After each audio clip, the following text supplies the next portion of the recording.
Hello, my chicklets. Thank you for stopping by.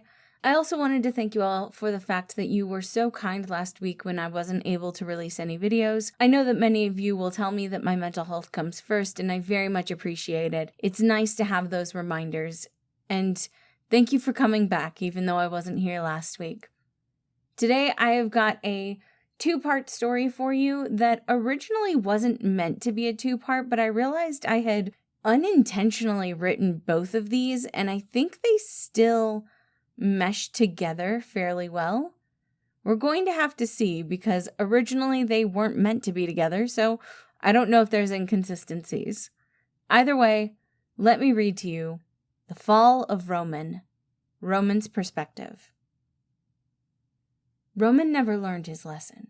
Because of an optimism he couldn't shake, he'd been repeating the same mistakes over and over again. He believed too much in the people he cared about, even when he knew that care wasn't mutual. He attempted to prove his point, attempted to show that he was the right choice as Thomas's driving force, and every time it would blow up in his face. If he wanted to listen to deceit because he made some valid points, then that was wrong and the snake was evil. If he wanted to push deceit to the sidelines because the input of a villain shouldn't be trusted, then he shouldn't be so judgmental, and everyone deserved a second chance. No matter where Roman turned, he was told no, and yet he kept fighting. He was passion, he was desire. He was doing everything to give Thomas the life he deserved. Roman was fighting because he knew that this was right. He kept fighting each and every day, despite the fact that he felt more and more alone.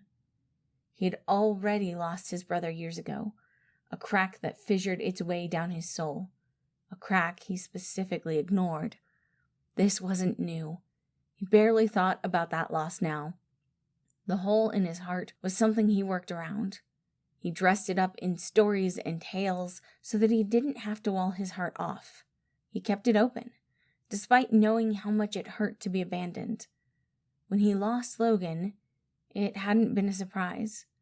The two of them had never really been on his side for anything. It was easy to cover the cracks that formed each time that Logan called him an idiot. Roman could survive that. If it had only been those two, he would have been able to keep going. But that wasn't it. Patton betrayed him too. He and Patton were supposed to stay together forever so that they could conquer the world, or at least Thomas's world. The heart and desire connected, linked, and inseparable. But Patton abandoned him, and in a strange twist of fate, the person by his side wasn't the cardigan-clad father figure, but rather the ebony darkness that was anxiety. He and Virgil hadn't really gotten along before now, but ever since the wedding, things had changed. He was afraid to ask why, afraid that breaking the tentative truce between them would make things go hurtling back into their twisted maze of emotions that they had been before. He wasn't sure he could handle any more cracks in his heart, but shimmering purple eyeshadow and the shy smile made it all feel so much better. Roman never learned. It was a calm, cool night in the imagination. Virgil was supposed to be meeting him here for a few nighttime battles, a game of enemies, though Roman was hoping this time they could be more. Maybe it was a bad idea to pin all of his hopes on one person, on someone who had once been his enemy, but Roman was a romantic. He was a lover, he was passion. Walking around the imagination, Roman planted a few flowers that only bloomed at night.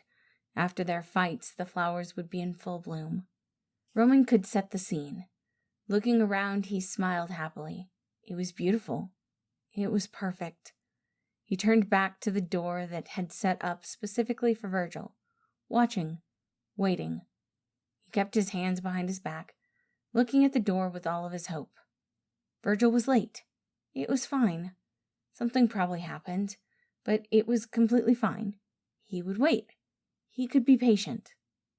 He could be patient. As the night flowers opened up, Roman's shoulders fell. He let out a slow sigh, allowing the garden around him to wilt. Never before had he so mercilessly destroyed his creation. He was a fool, But maybe it was time for him to learn. He looked around, dragging his arms down his shoulders as he changed his outfit. He had thought he had an ally. He had thought he had someone he could count on and hold on to. He had kept his heart open no matter how the past repeated itself. Despite the cracks and the fissures, he kept everything open, and others took advantage of it. "You want me to be the bad guy?" he asked the world around him, feeling its echo. He wiped the imagination clear, a blank slate. "Fine. I guess I'm the bad guy." Roman didn't care about the ripple effect, didn't care what this might do to Remus's domain, didn't care what this was going to do to the others. He was tired of being alone. He was tired of fighting. If they didn't want to respect him, he wouldn't respect any of them, and there was no reason for him to fight anymore. The fall of Roman, Remus perspective. This should have been like any other day. Remus should have woken up ready to cause chaos and sow the seeds of violence, but as he stretched out his neck, something was wrong. He looked down at his usually black outfit, tilting his head to the side as he took in its now gray coloring. The realization hit him all at once as he scrambled out of bed, turning around like a dog chasing its tail as he looked for his emblem. Eventually, he was able to twist the lower half of his body and see that, in fact, his emblem had changed. Its usual horror and exuberance were missing, replaced with a muted version, something he expected more from Roman. "Roman," Remus breathed out, rolling his eyes as he made his way out of his room, waving his hand to change his outfit. But it was spiffy, completely not something he'd normally like to wear. "Gross. I'm turning into some prissy hero or something," he said quietly, frowning down at his outfit. Was Roman just in one of his moods, or was something else on here? Remus frowned, making his way to his brother's room. Though his steps were hurried, he didn't bother moving about the quick way. It couldn't be that big of a deal with the changes being as subtle as they were. Then again, the fact that there were any changes at all was problematic. "Remus, where are you going this early in the morning?" Janice asked, looking at him from the kitchen. But Remus didn't stop. "Light sides." "Try not to cause too much of a mess?" "No promises." Remus burst into the common area and immediately knew he should have been more concerned. The room was completely shrouded in shadows, an eerie quiet echoing through the space. On any other day, this would please him. He'd be overjoyed with the horror movie vibe. But there was a stinging in his soul, a change trying to force itself upon him. He felt the need to be the hero, to fix the problem, to save the day. Stupid fucking brother making me be all noble or some shit. I'm gonna make him regret this. Remus stalked towards his brother's room where the darkness was heaviest. He summoned his morning star, only to find it as a broadsword instead. Oh, for fuck's sake. Remus rolled his eyes, making his way into the room anyway, shaving open the door. He wasn't sure where the other light sides were, and honestly, he didn't really care. They weren't his problem. Even if he never wanted to play the hero, Remus also didn't think he was the villain. He didn't mind when he was thrust into that role, but he had his own uses, his own purpose, and his intentions were to make everyone question their normal. His purpose wasn't to destroy his brother. He also wasn't happy making sure his brother was okay, but he could play the good guy for once. Stepping into what should have been a pleasant field filled with flowers, Remus had left it alone whenever he snuck in, mostly because it reminded him of the grass fields they would draw when they were kids and didn't have much talent. He would never admit how much he loved that field with its stupid basic flowers, but now it was just ash. The green field was a mix of yellow and black, burnt from above by something that breathed fire, though there were no fires currently remaining. How long had Roman been here, destroying the things he had worked to build? As he continued to walk forward, Remus saw houses destroyed, towers toppled, and in the distance, a castle that certainly belonged more on his side of the imagination than Roman's. His brother didn't seem to even enjoy or revel in the idea of being a villain. Everything was in disrepair. "You're so dramatic." Despite his words, he could feel the worry running through him as he powered through the decay, each step seeming to change his outfit into something more befitting a prince. No, he wasn't the prince or the hero in this story. The best he was willing to be was the villain that saved the hero, the one who had always been supportive just from the shadows. "What are you doing here, Remus?" His voice was tired, and Roman was sitting on an obsidian throne, clad in black and red. "Unfortunately, if you're going to play the destitute villain, I'm being forced to play the hero, and I'm not about that life." "No one asked you to play the hero." Roman sounded so defeated, and Remus hated that sound would ever enter his brother's voice. So he began walking towards his twin, gesturing to his outfit before sitting on the armrest of his brother's throne. "Look, we both know that you were always sorted to be the hero and I was sorted to be the villain, and I'm content with that. So why don't you tell me what has you so wrapped up in your own mind that you've destroyed everything you've built?" For a long time, Roman was silent, almost as if he was trying to stop Remus from being involved. But the more chaotic of the two twins was actually the better at playing the silent game, so he sat and waited until Roman finally broke. "Remus, get out!"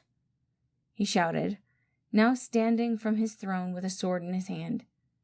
"You have always been happy to play your part, happy to do whatever whims you pleased or fancied. I'm not like that. I don't have that luxury. I have to fit into a mold." He swung his sword at his brother, but it was lackluster at best. Remus was able to easily parry his brother's onslaught of attacks, not moving to reciprocate. Roman had so much frustration built in him, and he so rarely allowed himself to let it out. Sure, Roman would insult his favorite movies or even people, and sure, he would come up with nicknames, but none of that was him really letting loose, really telling off everyone who had hurt him or just screaming out his pains. "You don't understand the pressure I'm under to constantly be perfect, to constantly live up to impossible standards of originality and cleverness. You can just exist, and that's enough." Through the anger, Remus could see the tears. That was where he would make his move, waiting for Roman to leave him an opening. Remus charged forward, dropping his weapon as he tackled Roman, clinging to him in a forceful hug. For a moment, Roman was stunned. Then came the anger and the yelling. "Let go of me! Get off!" Then finally the resignation and the tears. Remus began to gently rub Roman's back. "I can't do this. I'm no good at being good. Every decision I make is wrong, and I don't know what to do anymore." The brokenness in Roman's voice was awful, and Remus just held his brother, rocking back and forth on his feet. There was a wave that passed between them, and he watched as both his sleeves and Roman's began to mute out to the color of ash, a soft gray. So many people thought ash meant death, but it could also mean growth and rebirth. Roman would rise above this, because that's what a hero did. "You've just hit a stumbling block, Ro. You're going through so much shit and don't know how to handle it all. And that's fine, because it's you. You're gonna get through it." "How can you be so certain?" Roman asked, voice shaking. "How can you be sure that I can rise above all of the quagmire and treachery?" He looked down at his own outfit. "How am I going to escape the shades of gray?" Remus shrugged. "No idea. But I know you can figure it out because that's just who you are. You are Thomas's creativity. Builder of the mindscape. Creator of the imagination." "More like destroyer." Remus frowned, gently leading Roman out of the throne room and toward a spire where they could see the kingdom better. It was hard to look at the scene, at the destruction wrought by his brother's hand. "You aren't the first creator to go postal on your creations. You won't be the last. Hell, I do it pretty regularly, but that doesn't matter." Roman was sniffling, and Remus continued to hold him, continued to be a support. "Because you remember it, and you can rebuild." "But what if I can't? What if I can't take on that position anymore? King, prince, Hero, what if they are all lost to me? Remus shrugged. It doesn't matter, because no matter what, I'll be right here by your side. I'll stay with you until the title of king, prince, hero, or whatever other bullshit you want to call yourself feels right. I don't care if not a single one of those other idiots stands by your side. I'm your brother, and I'm an asshole, but you will always have me. The world could turn boring and peaceful. All the problems could be solved, leaving nothing entertaining to do, and I will still be by your side. Because like it or not, that's what siblings do. Roman wiped his tears away on his white sleeve, standing tall with his shoulders back as he stretched out his hands, ready to create again. Your motivational speeches need some work. Roman laughed, and his voice still wavered. There were still tears in his eyes. Nevertheless, with his brother by his side, he persisted. Thank you all for listening. I do hope y'all enjoyed it. Like I said at the beginning, these two weren't originally meant to go together, but I think that they go together fairly well. The only inconsistency I noticed was that in the first one, Roman wipes the imagination blank, whereas in the second one, he's burnt it down. I think if I went back and just edited that, they would be perfect together. Tell me your thoughts in the comments down below. I do hope y'all enjoyed it, and I hope you have a wonderful day.